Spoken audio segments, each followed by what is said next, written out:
2 മാസമായി വനംവകുപ്പിനെ ചുറ്റിച്ച മലപ്പുറം കാളികാവിലെ നരഭോജി കടുവ കൂട്ടിൽ കുടുങ്ങി. കരുവാരക്കുണ്ട് സുൽത്താന എസ്റ്റേറ്റ് സ്ഥാപിച്ച കൂട്ടിലാണ് കടുവ കുടുങ്ങിപ്പോയത്. മലപ്പുറത്ത് നിന്ന് വിപിൻ സി വിജയൻ വിവരങ്ങളുമായി ചേരുന്നു. വിപിൻ, ഗുഡ് മോർണിംഗ്, പറയൂ.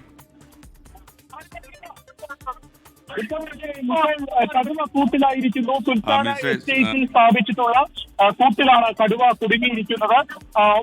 ഏകദേശം 2 മാസത്തോളമായി ഈ കടുവയെ പിടികൂടാനുള്ള വലിയ ശ്രമങ്ങൾ വനംവകുപ്പിന്റെ ഭാഗത്തുനിന്നുണ്ടായിരുന്നു.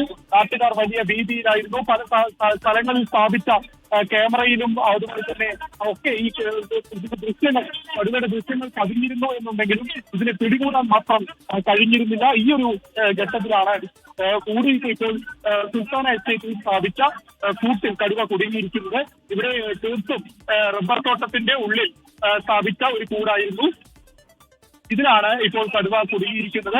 2 മാസം മുൻപ് ടാപ്പിംഗ് തൊഴിലാളിയായിട്ടുള്ള ജഹൂറിനെ കൊലപ്പെടുത്തിയ നരഭോജി കടുവയാണ് കൂട്ടിലായത് എന്നുള്ളത് ഈ നാടിനെ സംബന്ധിച്ച് വലിയ ആശ്വാസകരമാണ്.